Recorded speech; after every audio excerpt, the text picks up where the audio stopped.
जय हिंद, वंदे मातरम, भारत माता की जय। राष्ट्रवाद की बात प्रहार के साथ आप सभी का हार्दिक स्वागत है। दोस्तों, ये 2-3 दिन की जो घटना है,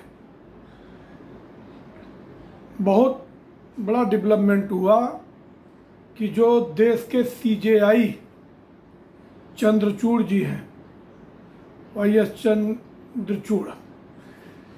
चंद्रचूड़ जी ने जो फैसले लिए, तो कहते अंत भला तो सब भला।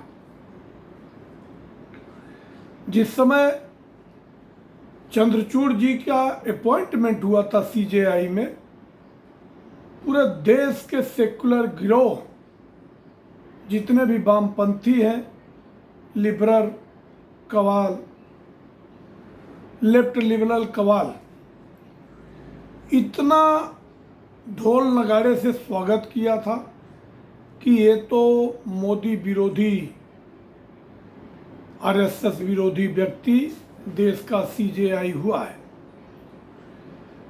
और इन्होंने 3-4 तो चौंकाने वाले फैसले भी किए, जिसपे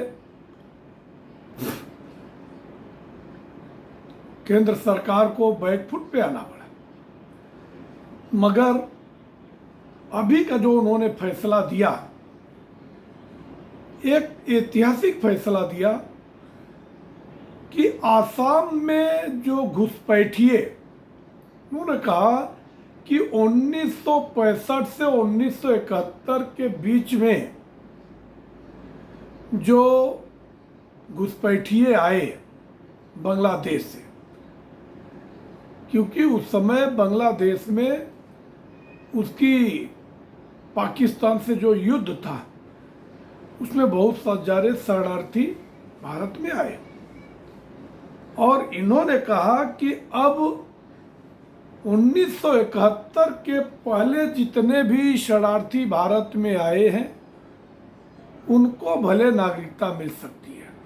मतलब 1971 के बाद से जितने व्यक्ति आए हैं, इनको जूते मार के बाहर निकाले सरकार। जब एनआरसी लेके आए थे 2018 में, तो देश में बहुत हंगामा खड़ा हुआ कि ये डिपोर्ट सेंटर बनाएंगे और उस सेंटर में मुसलमानों को डाल दिया जाएगा। बहुत हंगामा खड़ा हुआ। आसाम में एनआरसी कराई गई।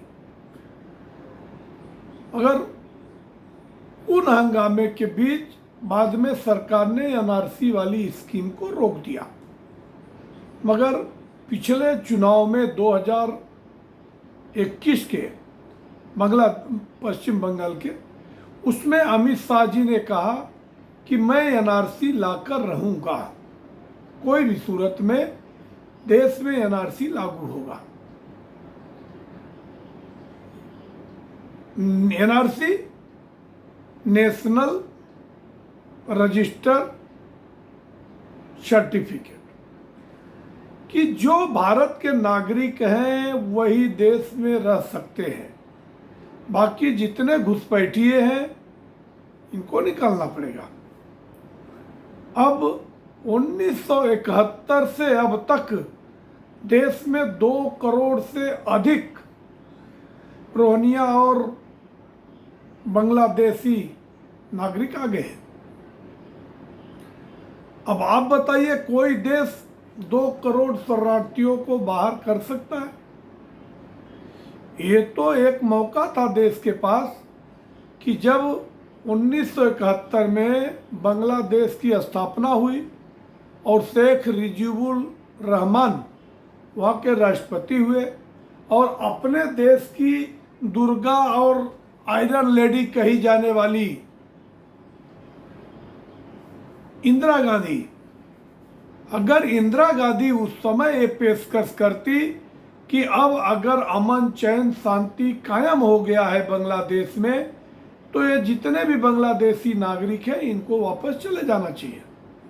अब उनकी उस समय तो हुआ नहीं। अब क्यों नहीं हुआ? अब इसकी जवाबदेही तो कांग्रेस की बनती है। अब उस समय अब उनकी 3-3 4-4 पीढ़ियां हो गई। अब आप ही बताओ, जो व्यक्ति 3-3 4-4 पीढ़ियों से अगर देश में रहेगा तो वो देश छोड़ के कैसे जाएगा। अब ये सरकार के लिए बहुत टेढ़ी खीर है कि इन घुसपैठियों को निकाल पाना। हाँ, एक है कि जिस हिसाब से हेमंत बिस्व शर्मा फैसला ले रहे हैं, तो ये हमें लगता है कि कट्टरपंथी छोड़ के जाएंगे, क्योंकि उनके लिए वहाँ पे अब आर्मी लगाई जाएगी।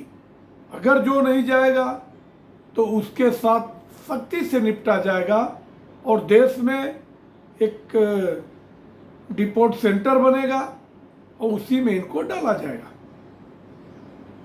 अब दूसरी बात है, आज चंद्रचूड़ जी ने कहा कि जब राम मंदिर का फैसला 9 अगस्त 2019 में आया था, तो उस 5 जजों की बेंच में एक सदस्य थे, एक जज थे, डीवाई चंद्रचूड़ साहब। चंद्रचूड़ साहब ने कहा कि इतना कॉम्प्लिकेटेड मुद्दा था राम मंदिर सुल्ताना, तो उसका सॉल्यूशन नहीं मिल रहा था। तो हमने भगवान श्री राम के सामने, चूंकि पूजा पाठ में बहुत ध्यान रखते हैं, आस्था में विश्वास करते हैं, कि मैं भगवान श्री राम के सामने प्रार्थना किया कि अब आप ही कुछ रास्ता निकालिए। तो पॉजिटिव सोच की वजह से ये भगवान श्री राम ने ही रास्ता निकाला। अब जैसे ही अध्यात्म और सनातन की बात किया चंद्रचूड़ साहब ने, पूरे लेफ्ट लिबरल कवाब जितने भी मुस्लिम तुष्टीकरण वाले हैं वो आग बबूला हो गए। और सबसे पहले प्रोफेसर राम गोपाल यादव, जो अखिलेश के चाचा है, समाजवादी पार्टी के उपाध्यक्ष, वो आए और वो कहते हैं, अब उन्होंने अभद्र टिप्पणी किया सीजेआई के ऊपर कि लोग कुछ भी बोल देते हैं, चूतिया जैसा शब्द का प्रयोग किया इन्होंने। अब एक कंटेम्प्ट ऑफ कोर्ट नहीं हुआ। एक तरफ तो आप लोग संविधान की दुहाई दे रहे थे कि हम तो इंडी अलायंस बनाकर संविधान बचाने निकले हैं, और दूसरी तरफ संविधान के जो संरक्षक है सीजेआई, आप उनको भी नहीं छोड़ रहे हो। सीजेआई ने दूसरी बात क्या कहा, सारे इंडी अलायंस वालों को उन्होंने लत्या, बोले अगर फैसले हम जो करते हैं वो आपके सुविधा के हिसाब से नहीं करते, हमारा काम है कि हम तथ्यों के हिसाब से फैसले दें, और जिस हिसाब से तथ्य आते हैं, जो हमारी रिपोर्टिंग होती है, उसके हिसाब से फैसले हम देते हैं। और अगर आपके फेवर में फैसला आता है तो आप लोग ढोल नगाड़े बजाकर स्वागत करते हो, और अगर फैसला आपके विपरीत आ गया तो आप कंडेम करते हो कि कोर्ट की संवैधानिक, मतलब उनकी विश्वसनीयता पर भी आप सवाल उठाते हो। ये बहुत ही चिंता का विषय है। अब ऐसे में अब आगे का जो फैसला और भी, चूंकि अभी वो 11 नवंबर 2024 को रिटायर्ड होने वाले हैं, तो इसके पहले उन्होंने फैसला दिया कि जो जौहर यूनिवर्सिटी है उसमें कितना चोरी चकारी करके, लूट करके, दूसरे का माल लाकर वो यूनिवर्सिटी आजम खान ने चालू किया था। उन्होंने कहा कि जो भी बुलडोजर एक्शन योगी सरकार ने किया टोटल जायज है, और ये जौहर यूनिवर्सिटी अवैध है, ये पूरा डिमोलिश कर देना चाहिए या सरकार के अंडर में दे देना चाहिए। तो ये 2 फैसले हो गए।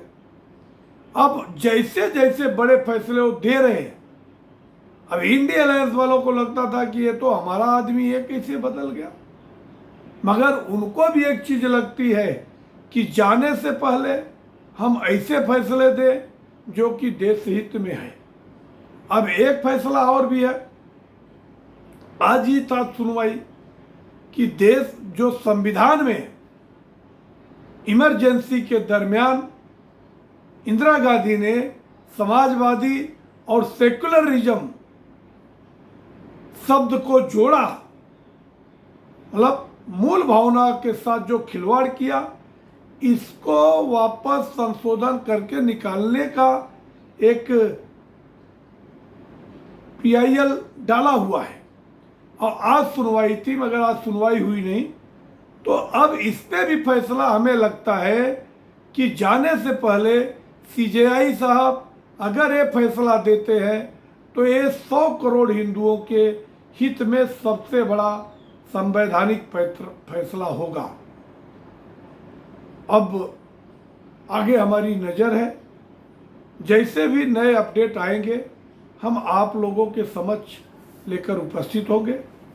आप लोग हमारा चैनल सब्सक्राइब करें, आप कमेंट सेक्शन में आके अपने विचार रखें। जय हिंद, वंदे मातरम, भारत माता की जय।